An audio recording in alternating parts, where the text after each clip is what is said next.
Hey guys, how's it going? It's October, right? It's like I don't know. I said October. So here's the deal.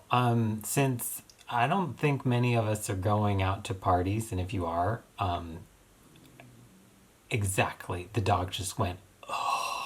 So I thought that I would talk to you about some of my favorite Halloween time movies. Now, this is stuff that's not hocus. I'm not actually not a fan of Hocus Pocus. This I was a little old. I was like in high school. Like I took some kids that I was babysitting to Hocus Pocus. I sat in the back and I went, ugh. I like a lot of scary movies, but a lot of movies that I like that are scary movies, like everybody's seen a million times. This is strictly stuff that I think you may not have seen. Now, those of you who are really into horror, you're probably going to have seen most of these. But hopefully, there will at least be one thing new. And I have stuff on this list that's like family friendly, stuff that's funny, and stuff that's just really kind of dark and twisted. So let's get started. Now, before I do, if you like this whole situation that's going on my face, you want to see how I did it, I will include a link to the video where I created this in the description of this video, so you can check that out. Also, make sure that you check me out on Patreon if you would like to support this kind of stuff or anything that you see on my channel that you like. I have a Patreon. It is patreon.com/DustinHunter. It would mean so much if you were to check it out. November, I'm giving everybody a break. We're not charging for anything, so I do believe that if you sign up this month, you'll get a whole month kind of free. So you got to lose. Let's get started talking about some movies. Now, I have arranged these, and believe it or not, absolutely no order. I'm just going to get started, and we're going to start with one of my favorite movies of all time, 1998's Biozombie. This is a Chinese horror comedy film set in a mall. It's a little like Dawn of the Dead in that everybody's trapped in a mall, but it's not necessarily super scary. The special effects are a little ridiculous. There's points where you can actually like glimpse like people's real wrists underneath like the zombie gloves that they're wearing. It's just really wacky fun, and that's why it's always been one of my favorite like Halloween movies. The next one that I want to mention is one that a lot of people don't remember unless they grew up around when I did in the 80s, Lady in White. Now this movie has Lucas Haas when he was a little kid, and Katherine Hellman is in it actually too. It's it reminds me of like the old like, was it Amazing Stories or something? Those old like sort of movie of the week kind of things that would show up. It's a supernatural ghost story. This is one that I would definitely classify as family friendly. There's no real blood or gore. It's a little, there's someone murdering children, so you got to be aware of that. But I saw this in theaters. I was like 12 years old when this came out, and it scared me, but it didn't like completely freak me out. Although I do look like this now, so maybe it did some damage. The next one that I have down, and you're going to get tired of hearing me say it, is like one of my favorite movies. This is a movie that no one remembers. It's from 1990. It's called Lisa. It has Cheryl Ladd in it and Stacy Keenan, who used to be in My Two Dads. You could, I don't want to say that you could watch this with kids because it's a little like rapey and murdery, but it's about like a 14-year-old. I was, however old I was when I must have been like 14 when I saw it. I saw it in the theaters with my mom. We thought it was really fun. It's got a basic instinct quality to it, but it's not nearly as like overtly sexual. It's just a really cool like 90s thriller about a girl prank calls. You know where that's going. As soon as if it's a scary movie and someone's making prank calls, you know it's gonna happen. It's a lot of fun. One that I really recommend looking up. I hesitate to say too much about these movies, which is now making me realize that this is probably a dumb idea, because if I say too much, I give too much away and I don't want to. So I'll just say, if you like a 90s thriller, check it out. Now, the next one that I wrote down, I would classify as sort of like, I don't know, gay horror, I guess. It's called B&B. I've seen, what is it, Gay Bed and Breakfast of Terror. That's just awful. This is a much different type of film. If you want to watch like sort of a cool gay thriller, a little bit of the 90s kind of a vibe, because it seemed like thrillers were like everywhere in the 90s, and I love them, and Michael Douglas was in all of them. But it's got that kind of a tone to it. So if you want to watch something like that, I would recommend B&B. Now, on this list, I also have Elvira's Haunted Hills. I wrote it down because so many of you know about Elvira, Mistress of the Dark, the movie from like 80, whatever, 86, 87. I was so obsessed with that movie. I can quote most of the movie just from I could play the whole thing in my mind. I've seen it so many times. It's a really good film.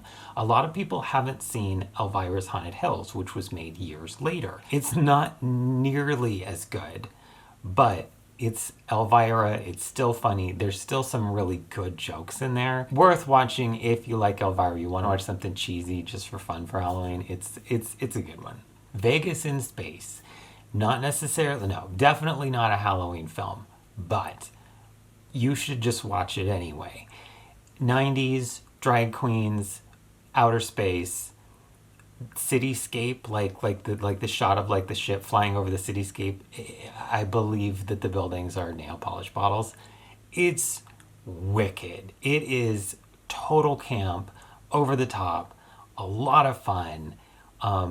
Really kind of iconic, not as much as like Paris is Burning or any one of those types of movies. I guess, I don't know, wherever RuPaul gets like all of his, like 95% of his lines from Drag Race.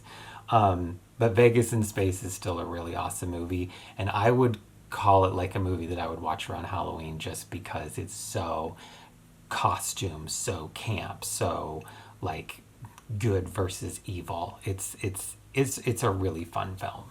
Next, I'm going to talk about The Stuff. Now, this I wasn't sure if I was going to mention, and I was talking to someone who's on my Patreon in DMs. We were talking about this, and I said, I kind of want to talk about this, because she had just watched it. Like, I kind of want to talk about this because I love this movie so much, but I think that a lot of people have probably seen it already. And she's like, oh, just mention it anyway, because it's so awesome. The Stuff. The Stuff is about like basically marshmallow fluff that like kills people. That's all I really need to say. It's marshmallow fluff. It's killer marshmallow fluff. That's basically what it is. Next, I'm going to talk about another movie that I think that anyone who's really into films has probably seen. This is not very old. This is maybe 4, 5, 6, 7. I have no idea how to tell time.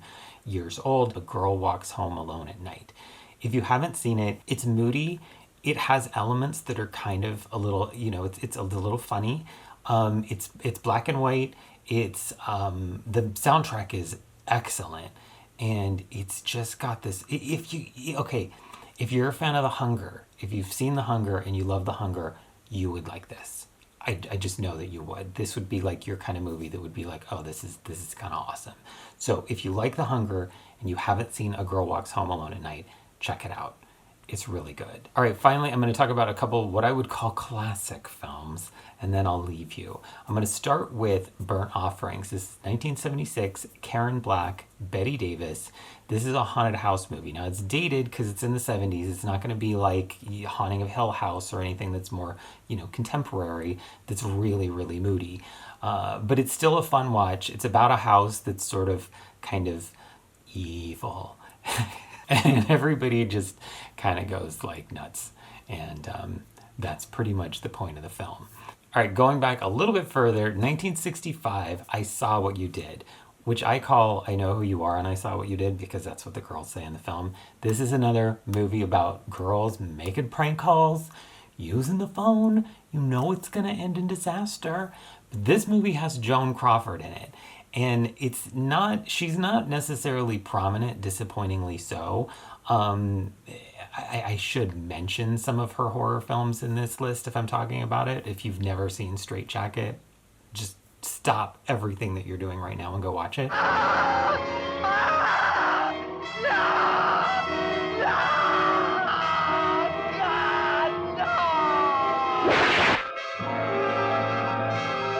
But it's a fun movie, and actually now that I'm talking about it, I think I'm going to go watch it after I'm done filming this, because I haven't seen it in probably since like last Halloween.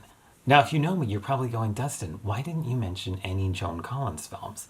And yes, you're right, I didn't. Why? Because you should watch them all the time, because there's some really good ones. In the 70s, Joan Collins did a slew of really wonderful horror films. She was actually in the original Tales from the Crypt movie. Fun fact, and I pissed myself when I saw this. Her season of American Horror Story, she plays an actress who's playing this scene. And the scene that she is playing is the scene that she played in the first Tales from the Crypt movie. This is good. This is an English film. They took one of these stories and it actually became, I believe, the pilot for the Tales from the Crypt series that was on HBO in like the 90s. I think it started in the 90s. I don't think it was the 80s.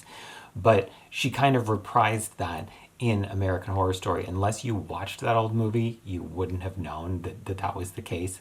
I did, so I was like the only person in the room who was like giddy as can be. She was also in a really fun film that I really like called The Devil Within Her, or I Don't Want to Be Born, or Satan's Baby, or The Monster. It had several titles. This is basically Rosemary's Baby. It's really good. Empire the Ants, killer ants. What more you need? They scream like little girls and hypnotize people and turn them into their own zombie army. Hello, that's awesome. You could probably just go to IMDb and look up her, like, everything from the 70s. Pretty Fear in the Night, that's another really good one. Tales That Witness Madness, she looks awesome in that.